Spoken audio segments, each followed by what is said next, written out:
Welcome to the Building Amazing Cities and Towns podcast, the podcast for mayors, council members, managers, staff, and anyone who's interested in building an amazing city. Your host is Jim Hunt, the author of Bottom Line Green, How American Cities Are Saving the Planet and Money Too, and his latest book, The Amazing City, 7 Steps to Creating an Amazing City. Jim is also the former president of the National League of Cities, 27-year mayor, council member, and 2006 Municipal Leader of the Year by American City and County Magazine. Today, Jim speaks to thousands of local government officials each year in the U.S. and abroad. Jim also consults with businesses that are bringing technology and innovation to local government. Hey, Jim, welcome to today's episode. Hey, welcome, Matt. And today we're talking about something that's near and dear to my heart, podcasting for local governments. How did you think about podcasting working into the local government communication strategy? Well, Matt, and as you know, I travel around each year. I'm all across the country, and I think one of the things that I hope to bring to local governments around the country is when I spot a trend and I see it. When I'm in California. I just got back, in fact, from San Antonio at the National League of Cities annual summit. And you're talking to thousands of local officials. Every city and every town across the country, in some ways, does something just a little bit different. And I started picking up some discussion from local government officials and managers and so forth that this technology side and with podcasting and a lot of the stuff with social media, I started to get just a sense that local governments are tipping their toes, and I probably emphasize at this stage just their toes into the water on podcasting.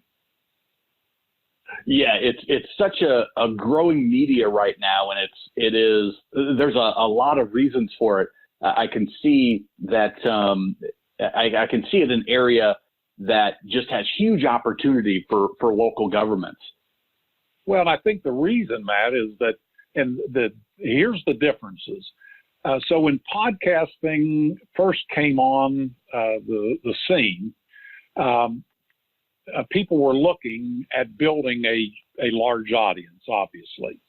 And in many cases, let's say if you're a professional fisherman and you're living in a community and you wanted to and let's say you were an expert in fly fishing and you wanted to build your audience, the amount of fly fishermen in your little community, little town, there might be only 50.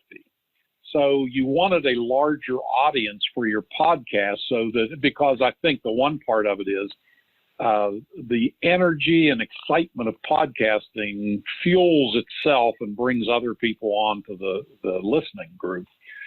So if you had this narrow silo of an interest, really in your community, you might only have a limited number of people. So you wanted to reach out across the country and maybe across the world to build up this podcast audience.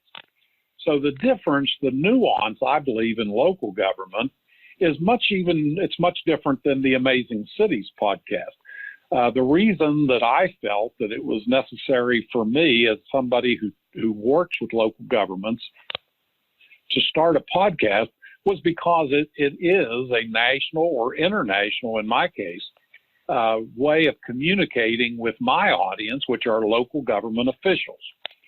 But if you're a local government and you're wanting to reach out and maximize your impact with people who are interested in that local government, that may include local citizens, may include local officials, but it also could include prospective businesses, people that are looking to relocate into your community, prospective residents, people that might, for whatever reason, maybe their business is thinking of relocating to your community.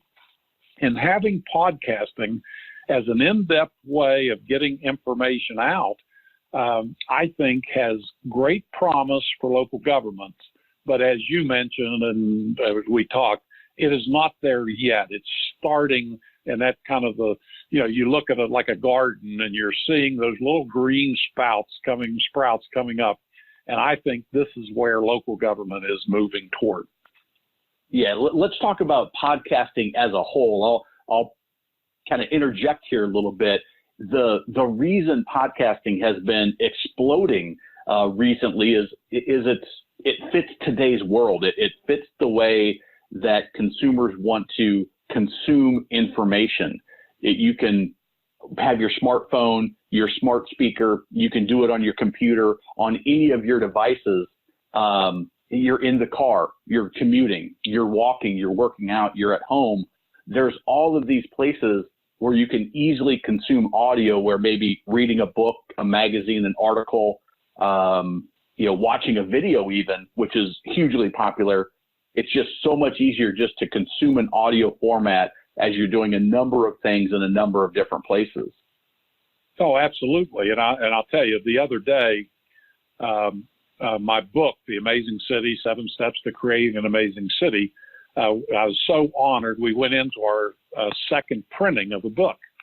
So I was invited up to the publishing center and asked if I'd like to do a tour of seeing my book be republished. And I was thrilled. I'd never seen anything like that. So I drove 3 hours up to Akron, Ohio, and it was amazing to me is that in that 3-hour trip and 3 hours back, so I had 6 hours in the car that day, I did not listen to anything other than podcast. And when I got home, I pulled into my driveway, and 6 hours in the car, Matt, as you well know, is a pretty long period of time in one day to kind of push through. But I was listening to a podcast, and I stayed in the driveway of my house and listened for another 20 minutes because it was so interesting. And I think that's what podcasting brings. It's content, what you want and when you want it. And it can be consumed, like you said, on your phone and your car, working out. And I just think that for today's demographics, it hits a demographic that I believe, unlike many other forms of the media. Yeah, there's a couple things there. You listened for over 6 hours and extended it another 20 in your driveway. It allows you to get more in depth than just maybe a 30-second or 60-second soundbite that you might get on TV, and you can get into more nuanced information. But also, you mentioned it's hitting the right demographics. I mean, the numbers that they're showing, Edison Research does a lot of podcasting research, and they show that the area that's growing the most and the largest consumers of podcasts right now are in the 18 to 44-year-old demographic. Well, Matt, I'll point out to you, and this is down in San Antonio at the National League of Cities annual summit. So just a couple weeks ago, I was there, and each year I speak to the first-time attendees and the newly elected local government officials. And I've done this now for about 6 years in a row. And one of the nice things about it is that you get to see the people coming into local government for the first time. And so when you engage those people, and as you know, it doesn't take a genius, I'm not that smart, it doesn't take a genius to figure that newly elected local government officials are younger than many of the attendees at the National League of Cities conference.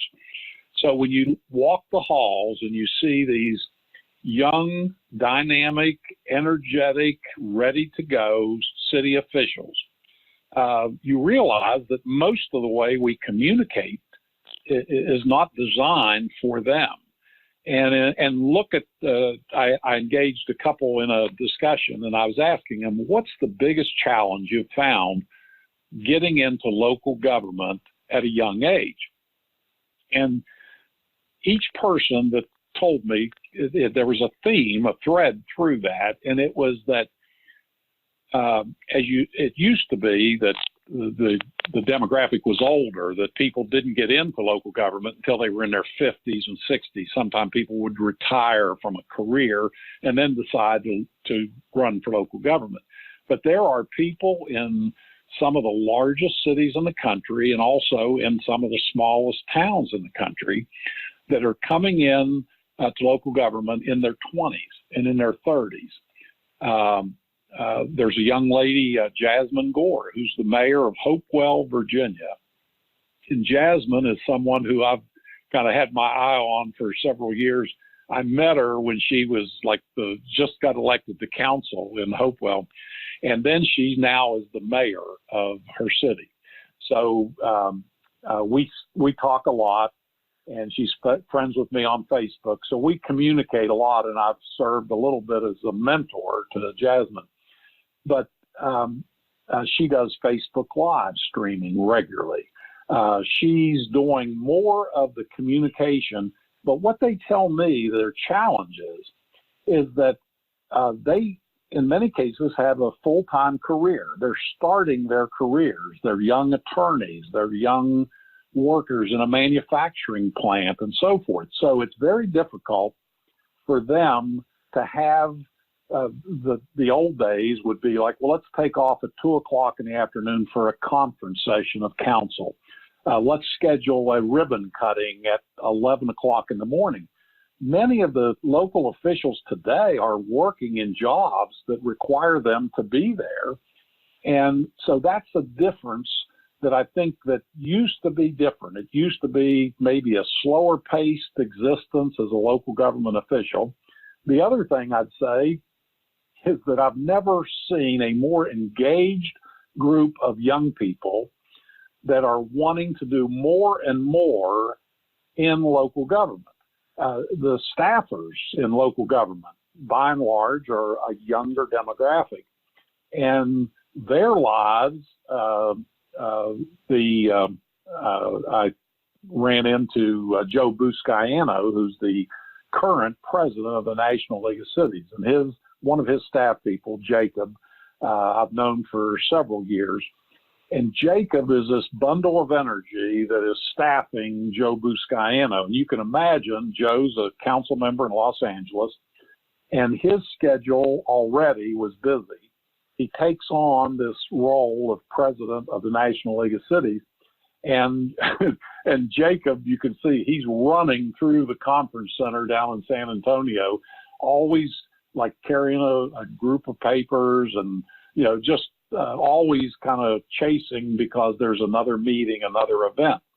So these young people that are entering into local government and young citizens that are interested in local government are not going to fall into the, let's do it at 11 o'clock. Let's do it at 3 in the afternoon or 7 at night.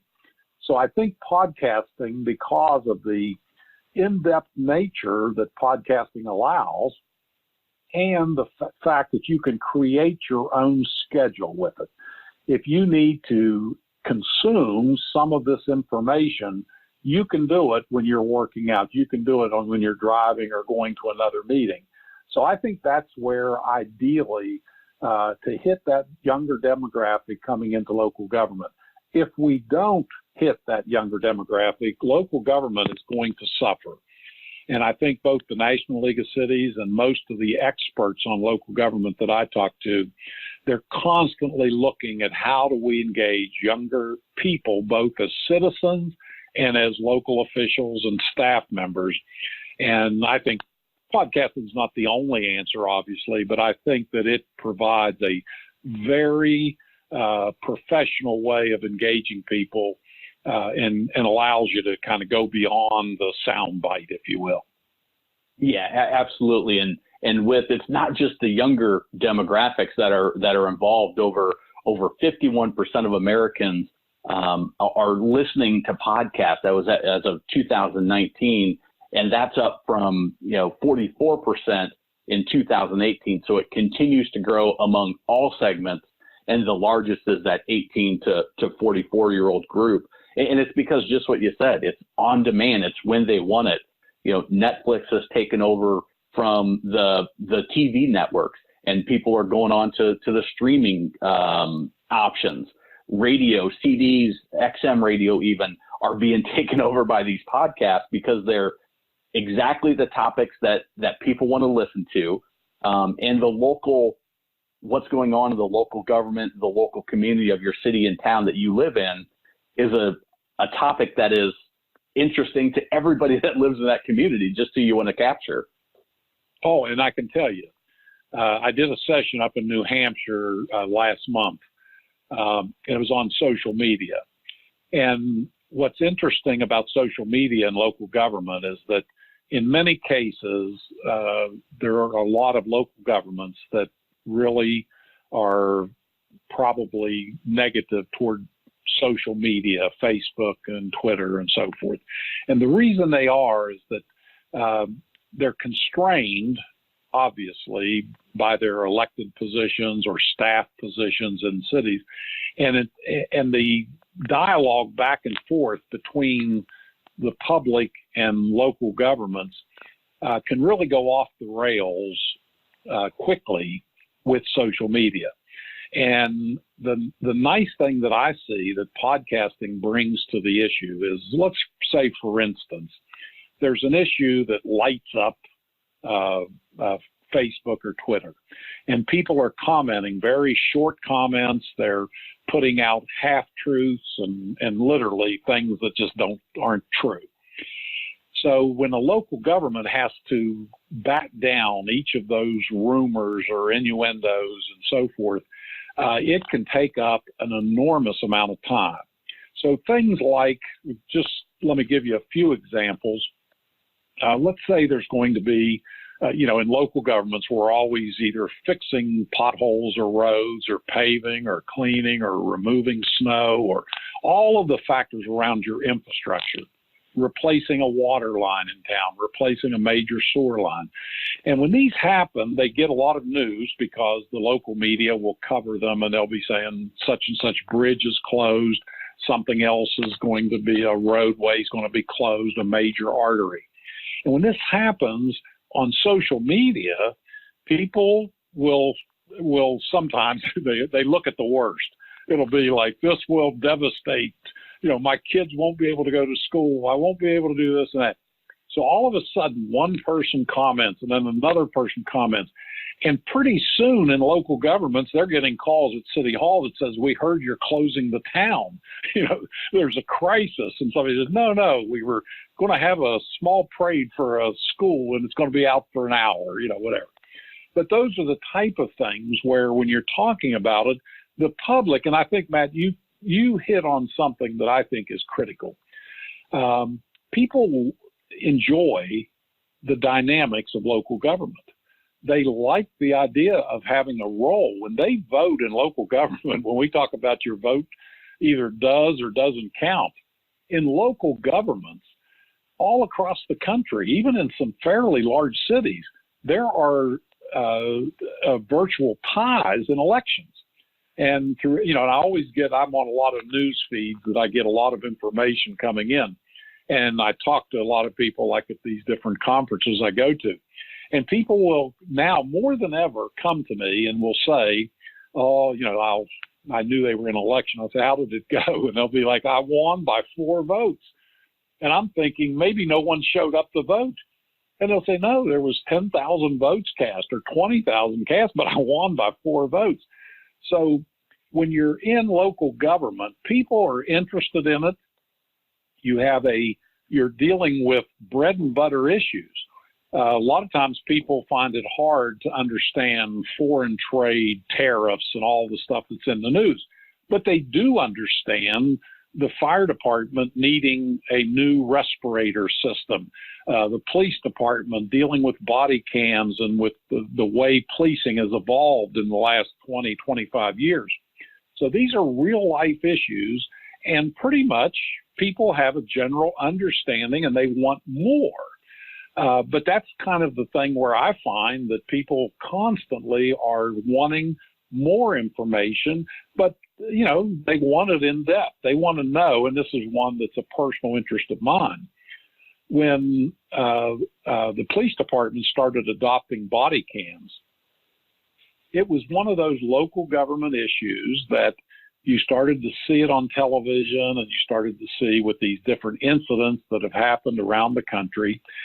And as cities adopted and bought body cams, they were creating millions, and you know better than I, whatever designation, but millions and millions of gigabytes of data that were coming in. And all of a sudden, a city, it's not just as simple as slapping a camera on somebody's chest in the police department.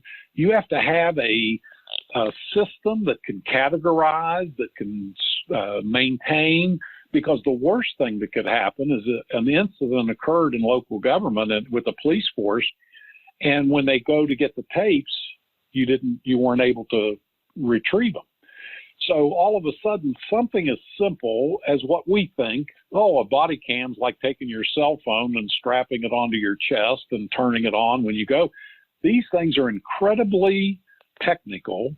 The back end of it, and I talked to my good friend Matt Zone, who's a councilman up in Cleveland, and he was telling me when they adopted the body cams for the Cleveland Police Department, all of a sudden the amount of data coming into the city was exceeding virtually everything that operated the rest of the city. And you look at that and you have to do it right. And I think from the public's perspective, from staff in City Hall and so forth, by having these good discussions about these in-depth things, it's interesting. It garners an audience of interested citizens. And the one thing that counteracts some of the kind of the false news on social media is when your citizens have an in-depth knowledge about issues within the city, whether it be a street closure or infrastructure, paving list, or something as serious as body cams in the police department. Yeah, it's why we find at the local government podcast that it's important for most cities and towns to have this more proactive communication strategy, with podcasts fit right into it. So you can be proactive in the communication of addressing what could be seen as a negative, but also celebrating the positives and keeping the focus on positives in your community. Can you share from your perspective why you see the podcast as being important for cities and towns? Well, I think that, as you say, on the positive side, and I focused on my book about attitude and creating a positive attitude within communities. And sometimes issues that are simply a headline or a very, short engagement does not truly tell the story, that sometimes there's a need to develop that story out, and podcasting is ideal for that. I'll give you an example. In cities across the country, some of the challenges in terms of economic development, in many cases, we talk, and I know it's a national issue that as with Amazing Cities, I've worked on this with many cities about the fact that big box retailers are going away and they're getting less and less. So you see things like Circuit City that went out of business, Kmart's have gone out of business, and some of these huge retailers have literally just quit doing business. So in many cities and towns, that comes across as a very negative story. It puts everybody in a bad mood. It makes that attitude in a community that just lost a Kmart or a Circuit City or some of these other big boxes that have gone out of business. It creates that sense that, oh my goodness, our economy is down. We're suffering in our community. Well, the reality of it, when you talk to finance managers, when you talk to the people within local governments and dig in a little deeper, in many cases, what they're seeing is an upward trend in taxes coming in because of, in many cases, taxation on the internet, which actually caused many of the big box retailers to go out of business. So there's some positive stories. And the other things that I like about what's happening across the country is that where downtowns in cities and towns across the country have gone through a pretty tough spell, but there is this rebirth of many downtowns. There are places that 10 years ago you would have literally driven through downtown and said, I saw more vacant storefronts than ever. And now you're seeing, I was up in the East Liberty neighborhood in Pittsburgh, Pennsylvania the other day. I went up for a meeting of the National Speakers Association, and I went over to East Liberty, which was a very depressed part of Pittsburgh. And I have to tell you, it was one of the most interesting, dynamic places. I went up, I think it was on a Monday evening, which is not normally a big day for downtown in cities, and especially in areas that might have a little bit of a challenge. And I was so enthused at the new businesses that are springing up. In fact, when we talk about podcasting, a place called Studio Me actually hosted us for the Christmas party of the National Speakers Association. And what was interesting in talking to these two young entrepreneurs who opened up this studio is that they have developed a place for people to go and do Facebook Live videos. Actually, Franco Harris, the famous Pittsburgh Steeler, was coming in to their studio the following day to do some video work on a new product that he was developing. And I thought to myself, here's a business that would never have existed even almost 5 years ago, but surely 10 and 15 and 20 years ago. So what's happening? But it's like there. We've talked now on our session for several minutes, and we would never have got to that had we just hit the highlights of podcasting. So I think that's a little bit of an example of how you can delve in. You can talk about the positive stories in communities, and it's very difficult to put that in a one or two sentence of what I just said about the East Liberty neighborhood in Pittsburgh. And my good friend Bill Peduto, who's mayor of Pittsburgh, Pittsburgh, you could drive to certain spots in Pittsburgh and it still had, there's still some challenging areas. But the beautiful part is that knowing the depth of what's happening in Pittsburgh, you recognize why it is an evolving, amazing city in the world. I mean, they're getting national and international meetings coming there all the time. But as we talked, sometimes you need a little more time and discussion to delve in to understand fully what's happening. That kind of the naked eye, the opinion of the taxi driver might not be the best opinion of what's happening in a city like Pittsburgh that's on this amazing reinvention. Yeah, and you also have the opportunity to proactively highlight different events that are happening, different departments within the government that may not typically, people wouldn't know what they're up to or wouldn't know the positive things that they're up to. Oh, and Matt, I'll give you an example of one that I think the citizens and I think people are interested in some of the things that happen in cities that, we never have the opportunity. It's a little bit like when you see a documentary on something, and it's a really good documentary. What's interesting about it is that you're going deeper into a subject that most people didn't even pay attention to. And then you watch it and you're thinking, man, I'm glad I watched that documentary. I'm glad I listened for a half hour, an hour, 2 hours for this, in-depth study. And one of the things that I'll throw out a couple of things that I think that make ideal subjects for a podcast for communities. One is, let's say a community is having a presidential visit. So the president is coming out to different communities and you do a podcast episode on that. Now, chances are the president's not going to be on the podcast. But guess what is very interesting, I think, in terms of local government, is that a presidential visit, not participated in a couple of them, when you see what's happening behind the scenes, when you're seeing the preparations, when you're seeing how it involves the public works department of a community, how the police department is coordinating with both the state police and the Secret Service, when you're seeing how the staff people from the different, whether it's the president, vice president, secretary of state, or whatever, when they're coming into a community, their staff people have been there 6 weeks before in most cases. And this is sometimes for a 20-minute visit. And I think from a local government perspective, to talk to a police chief, to talk to a staffer in City Hall, and talk about the movement behind the scenes, it's interesting.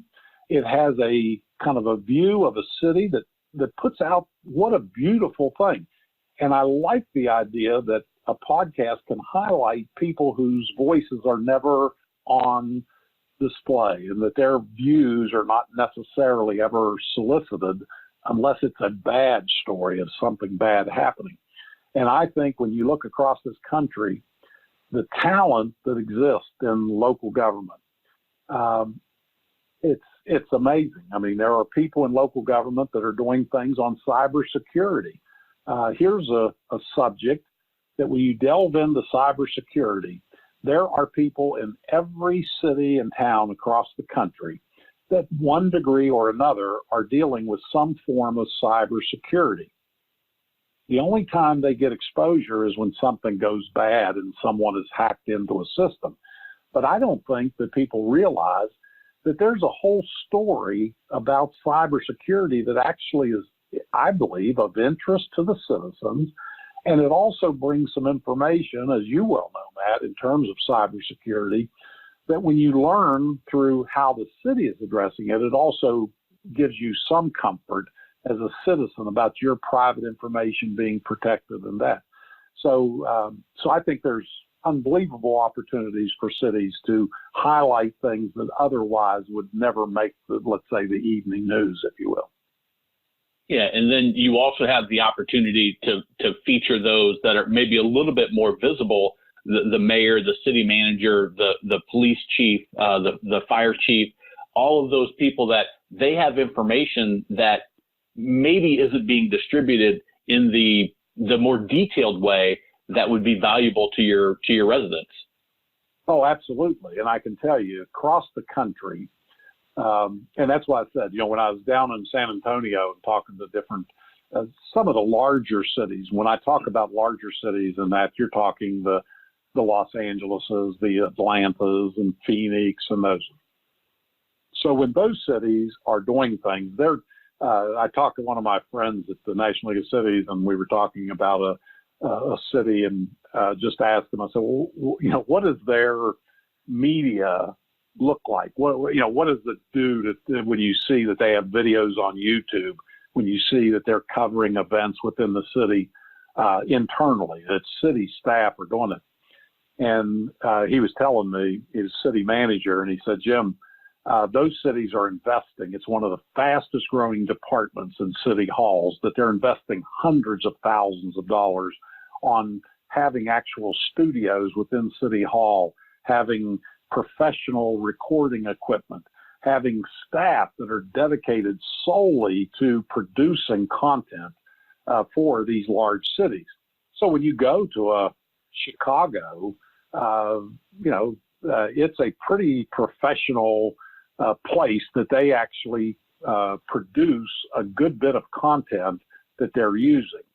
Now, what that also points out is, Matt, as you well know, with the cost of technology today, that cities in that, whatever, let's say, use some numbers that a city of 10,000 population up to 100,000, there's probably no way that they're going to invest or be able to invest that kind of money into professional studios and a lot of the expensive equipment that's used in things like podcasting and video production.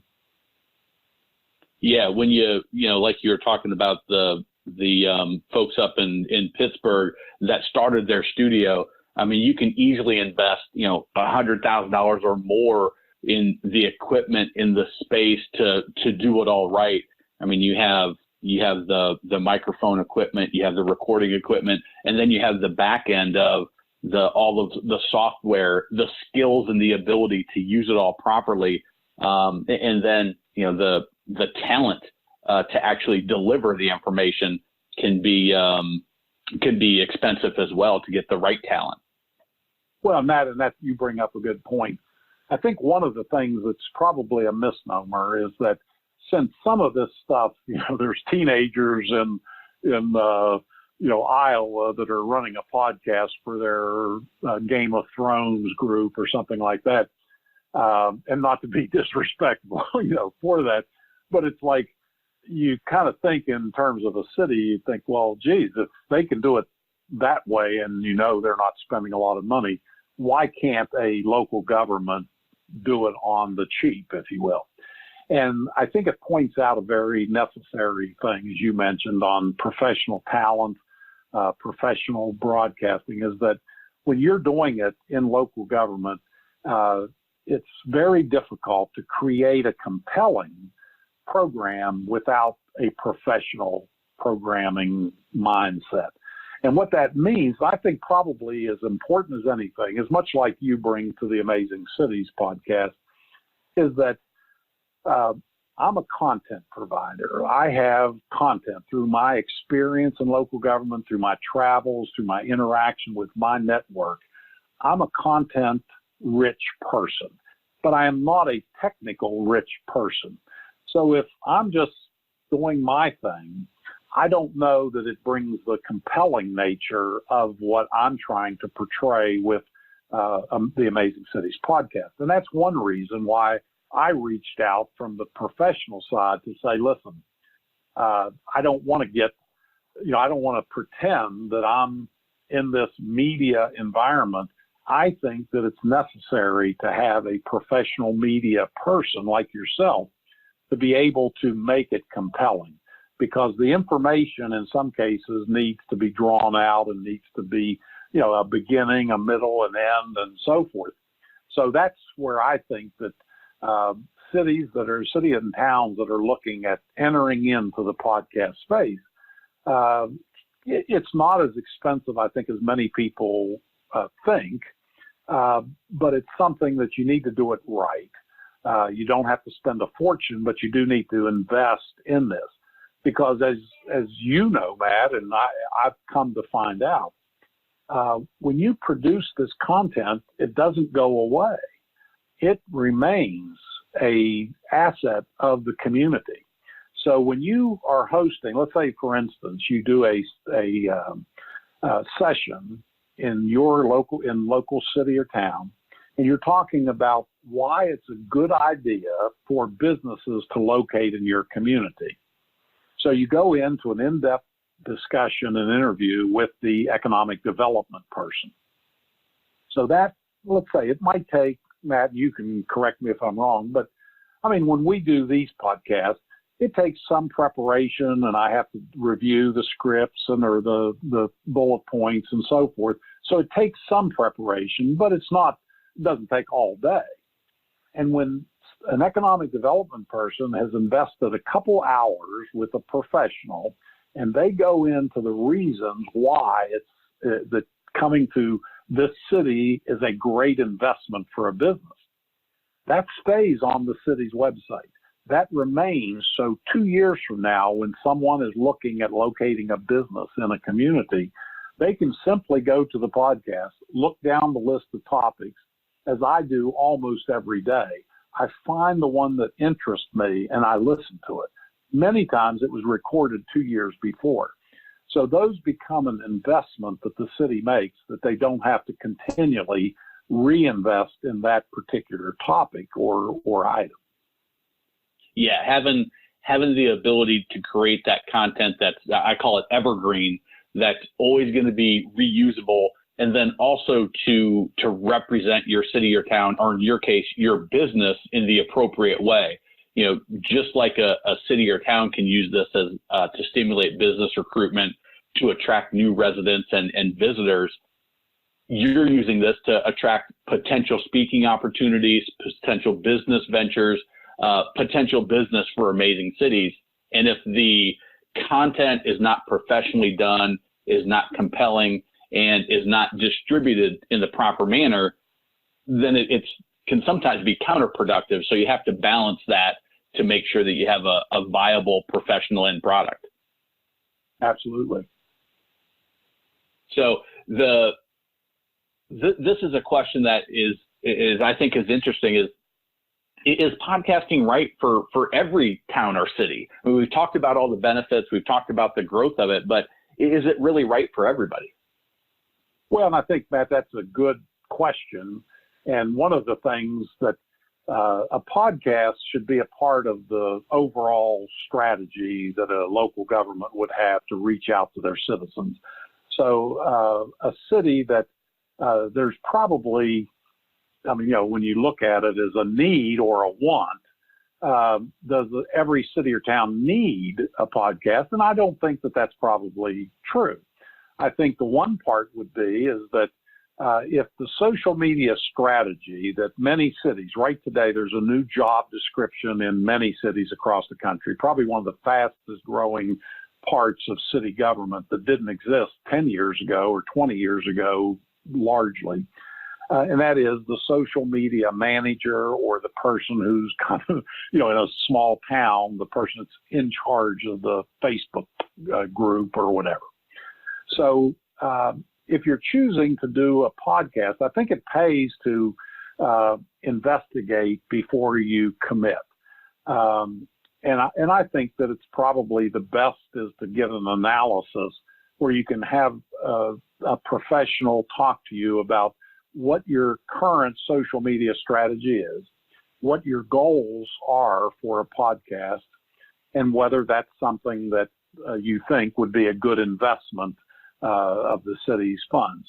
Now, one of the things I find that's a surprise to many people when you talk about it is that people will say, well, we're already on Facebook, we're on Instagram, we're on YouTube, we're on Twitter, and maybe a dozen other social media outlets. Is podcasting just another Facebook or just another Twitter? And the answer, which I think would surprise a lot of people I talk to, I tell them, no, it's a supplement and a benefit to all your methods of social media. So what that means is that a podcast that you do will then get fed into your social media streams. So what happens is that a podcast episode is recorded. It stays as a podcast episode and it's on your website. And then you start feeding it out into your social media networks so that people that log into that's on Facebook, they will see that the new episode of the podcast for your city is now showing up. It's fresh and new material. Over on Twitter, it's tweeted out that you have a new podcast episode, or, and it continues to push out.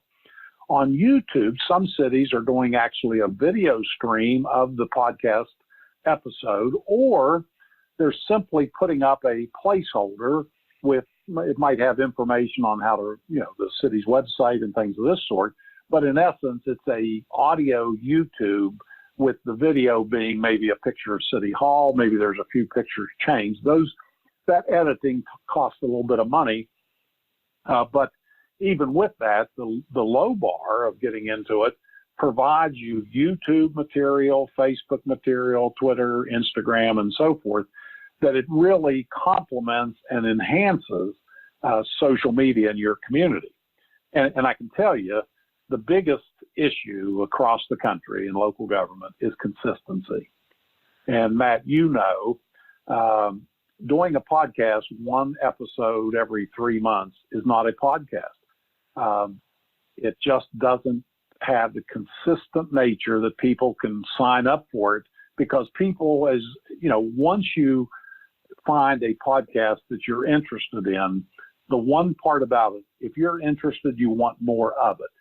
And I think, if you're not going to be consistent with the podcast, I would wait until you have a consistent strategy, because doing one episode every 3 or 4 months it's just not going to deliver the results of having a professionally produced podcast coming out on a consistent basis And it's really not dependent on what's happening. That's why I think it's better to outsource that.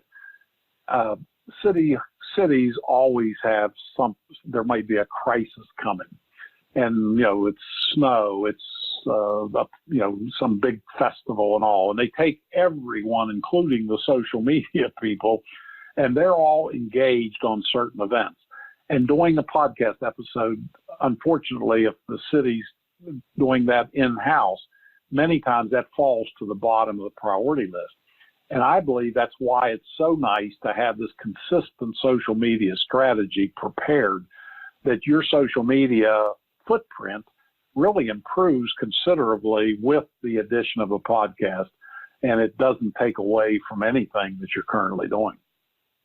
Yeah, there's really a nice synergy between the social media and the content of the podcasting. It gives you excellent content. And as you were about double-digit episodes in, and you receive viewership from people that have subscribed, or listenership, I should say, people that have subscribed, but also people that have found you via social media and discovered you, that have listened to some episodes and skip over others. It's a media that it works for a lot of different reasons. It's on the go. It works on social media. They can pick and choose what they want. They don't have to consume every single episode, but just the ones that are interesting. And you can do it in a way that some episodes will be evergreen and can last forever to promote your town or city, or in your case, Amazing Cities. Exactly. And I think as we talked, the demographic side of it is, although the podcast does an excellent job and hits that younger demographic, but as we know that there are many people, older and into the baby boomers and so forth, that have adopted technology in a great way. And when they're able to consume the podcast through Facebook and through traditional social media outlets, they get the benefit of it. And what I find that's interesting, Matt, in just the last, I would say probably 9 to 10 months that I've observed it, and probably been a little more paying attention than I had before, is that it's a wave that's coming across. And I compare it a little bit to when, and I think most people relates to this, when they first found Google. Prior to that, it was Ask Jeeves and different forms of search engines. You probably have other ones that I've not even didn't remember. But when Google came out, I can remember that someone said to me, they did, the word Google was not a common term then.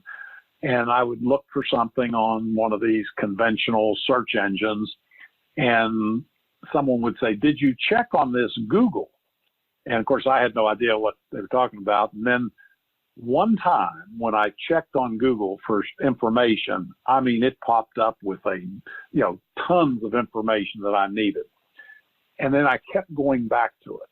And then all of a sudden it became like I couldn't operate without it. And I've been noticing that I think podcasting and local governments are starting into that dynamic, is that there are many communities or many people that you talk to that at this stage, they're like, yeah, like you said, the statistics point out that about half the country has heard of the podcast and podcasting. Many of those people have never listened to a podcast, but there's a growing audience of podcast listeners. So as this continues, if you're in this cutting edge technology, and all of a sudden your citizens discover it and know that the city is there waiting for them, you capture listeners that maybe otherwise it's going to take them a while. Because I can tell you, city websites, and this is something I wrote a very successful article called 5 Common Mistakes of City Websites.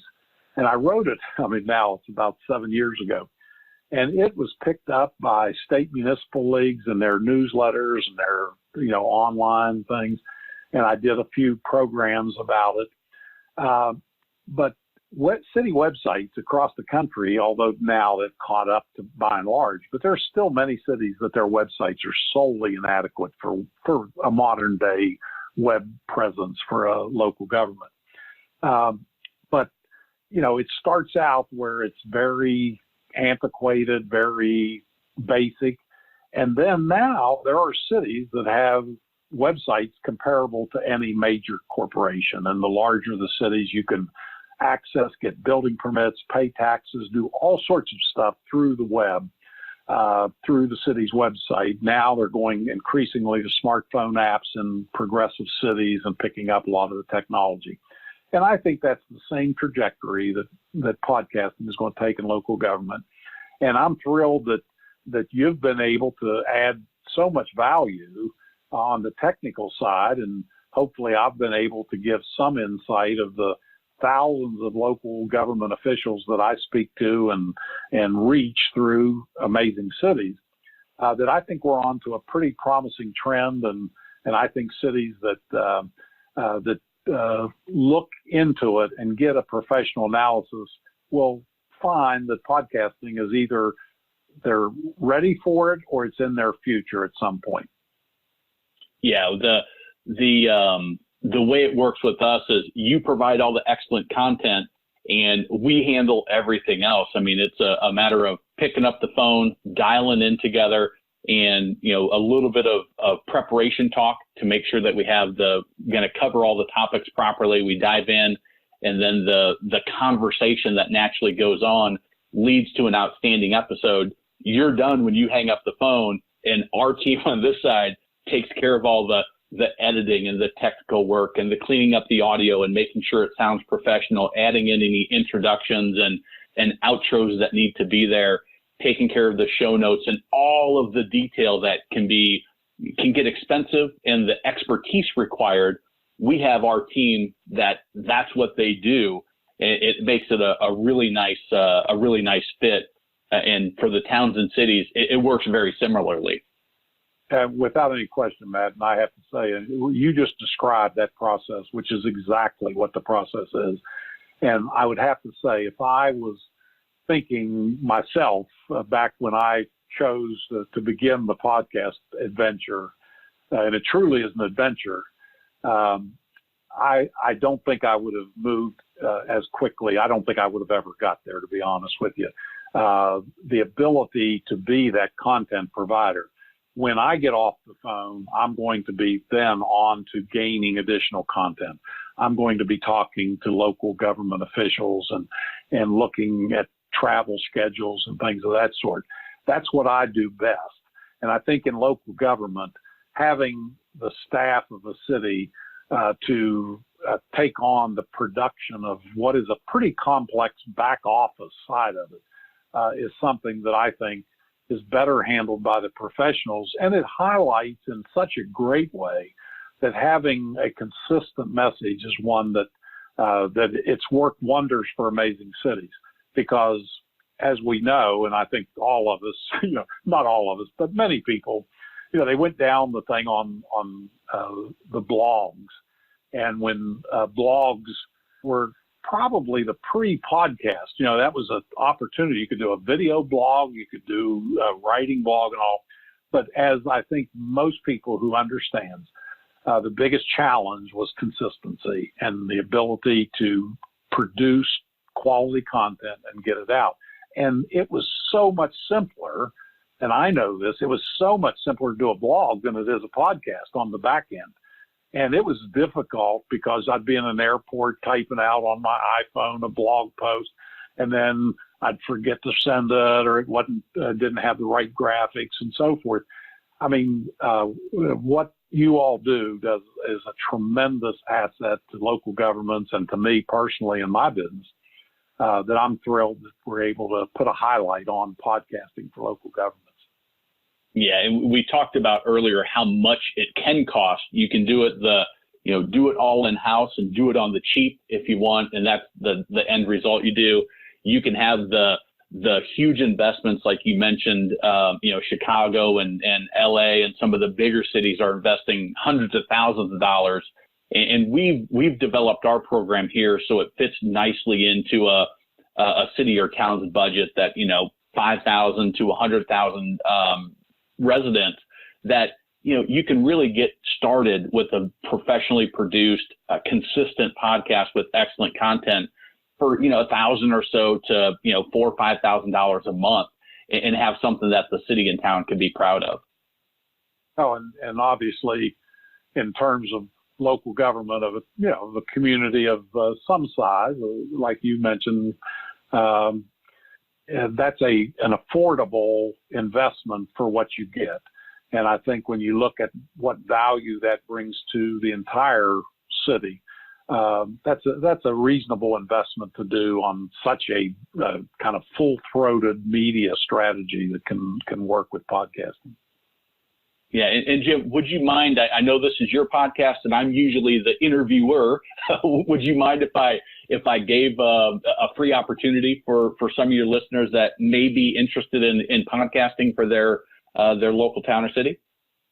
Oh, absolutely, Matt. And I think the opportunity out there is tremendous, and I hope that more local governments will at least explore it and kind of get an idea, is it the right fit? And I think you all provide that, don't you?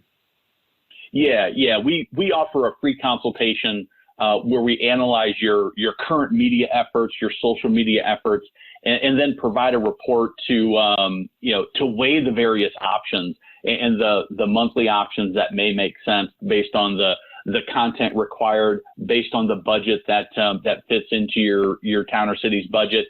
And we do this all at a no-cost analysis, and then we do provide a proposal. And if it's something that makes sense, we would love to have you join us and get started with your own city or town podcast. Great, that sounds great. And so to do that, all they need to do is they can email us. Just email info@localgovpodcast.com. You can also go to our website and check out more details. There's a form you can fill out there to kick off that analysis process, and that's just localgovpodcast.com. When you send the email, mention that you heard it on the Amazing Cities podcast so that we can give Jim credit for being helpful in promoting our offering and just promoting the podcast in general. I think it's an outstanding avenue to communication channels for cities and towns all across the U.S. Well, and this is the concept of Amazing Cities, and that's to provide innovative solutions for cities and towns across the country. And Matt, I'm really indebted to you to be able to bring an offering that's both affordable and I think is going to be something that you're going to be overwhelmed with requests. Well, thank you for requesting this or suggesting this podcast topic, because I think it is a valuable one, and it's time for us to get to work on the back end now to do all the stuff as you continue to build your business and continue to build your database of content. If you enjoyed this podcast, we'd appreciate it if you'd leave a review, share on social media, and subscribe so you don't miss a single episode. And if you'd like to learn more, we have a special gift for you called The 10 Steps to Revitalize Your Downtown. It's a free white paper for those interested in making their city or town amazing. Grab your free copy instantly at amazingcities.org. Until next time, here's to making yours an amazing city.